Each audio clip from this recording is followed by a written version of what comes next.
हमेशा ही पवार वर्सेस पवार हम देख रहे हैं, लोकसभा से लेके विधानसभा तक टाला जा सकता था, क्योंकि घर तो आपका अनंत पवार का एक था। आप खुद ही कह रहे थे कि बराबर है। मैंने पहले ही बताया कि मेरी भूल गलती थी। मैंने सुप्रिया के खिलाफ सुनेत्रा को खड़ा नहीं करना चाहिए था, लेकिन मेरी गलती थी। मैंने वो कबूल की, 3-4 दफा कबूल की कि ये लोगों को भी ठीक नहीं लगा, और बाद में मैंने सोचा तो वो नहीं करना चाहिए था, लेकिन मेरे से हो गई। अभी आगे इस चुनाव के वक्त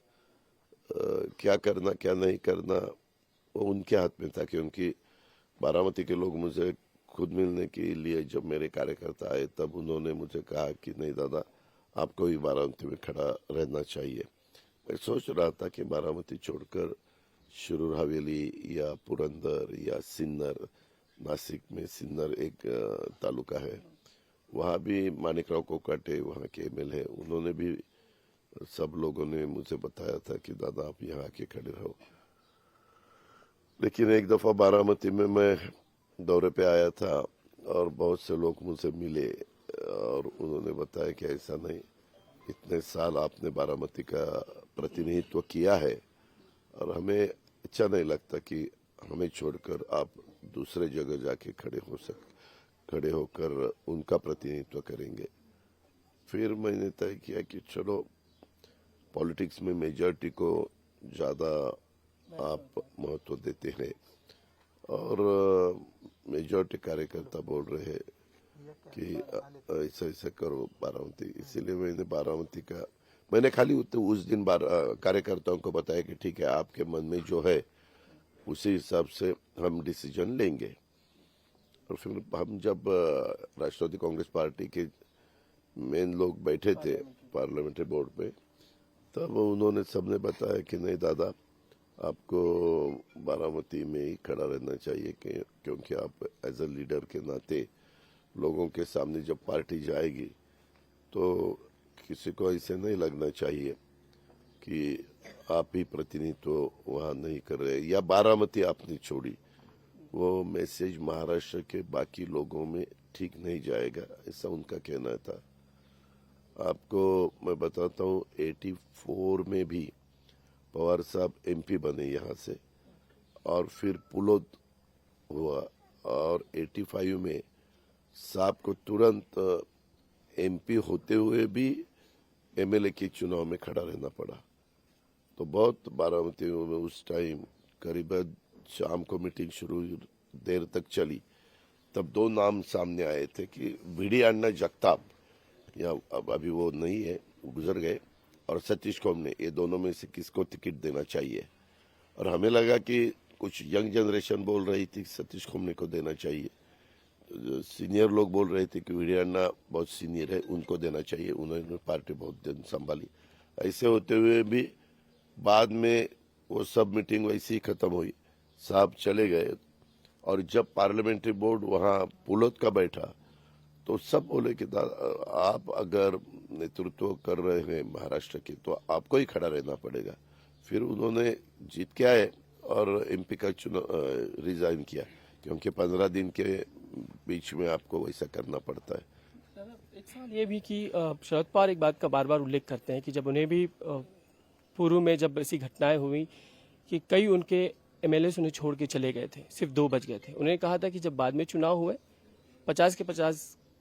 चुनाव हार गए। ये जो वो बार बार उल्लेख कर रहे हैं, तो कहीं ना कहीं आपको वो चुनौती दे रहे हैं कि जितने छोड़ के गए हैं वो शायद ये देखो, हम छोड़ के नहीं गए, मैं आपको पहले बताता हूँ। पार्टी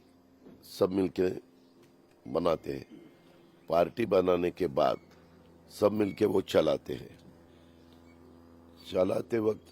अगर उसमें कोई डिस्प्यूट आया, क्या हुआ, एक दफा पवार साहब ने रिजाइन किया और वो बोले कि मैं अभी मुझे ऐसा लगता है कि मैं रिटायर होना चाहिए, और दूसरे किसी को हाथ में ये सब जिम्मेवारी पार्टी की देनी चाहिए। उन्होंने रिजाइन किया, 2-3 दिन गए, और फिर बाद में उन्होंने तय किया कि नहीं, हम वापस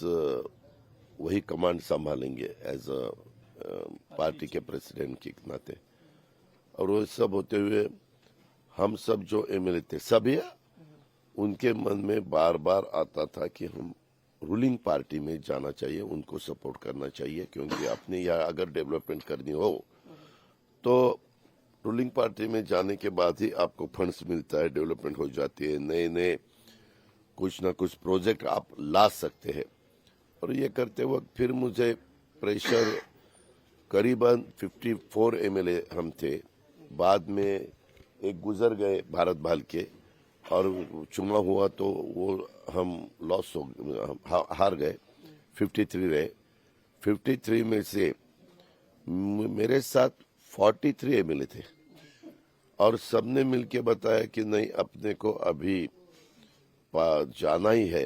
पहले तो 53 बोल रहे थे, मेरे पास साइन भी है सबकी, आप जयंत पाटिल का भी उल्लेख करते सब नहीं, सबकी साइन है, जयंत पाटिल को भी पता है, सब कि अपने को वहां जाना है, जाना है, जाना है। लेकिन बाद में जब डिसीजन लेने का वक्त आया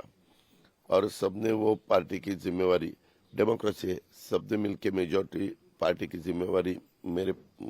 ऊपर डाली। पार्टी के जो भी डिस्ट्रिक्ट प्रेसिडेंट है मेजॉरिटी मेरे साथ आए, पार्टी के जो भी वर्कर्स है उन्होंने, हमने इलेक्शन कमीशन को जो मालूमात करके दी, उसमें से कुछ लाख लोगों ने, हमारे पार्टी के प्रमुख अभी अजित पवार होना चाहिए, और उन्होंने साइन करके दिया। वो सब देखते हुए असेंबली में मुझे एज अ पार्टी का चीफ, ओरिजिनल एनसीपी पार्टी का चीफ अभी अजित पवार है, ओरिजिनल एनसीपी पार्टी का सिंबल अजित पवार के पास है, ऐसा डिसीजन दिया। और निवडणूक इलेक्शन कमीशन ने भी वैसा डिसीजन दिया। अभी ये केस सुप्रीम कोर्ट में है, वो हमारे सामने वाले लोग सुप्रीम कोर्ट में चले गए और उन्होंने नया सिंबल लिया है, लेकिन हमें भी उसका रिजल्ट अभी तक नहीं आया।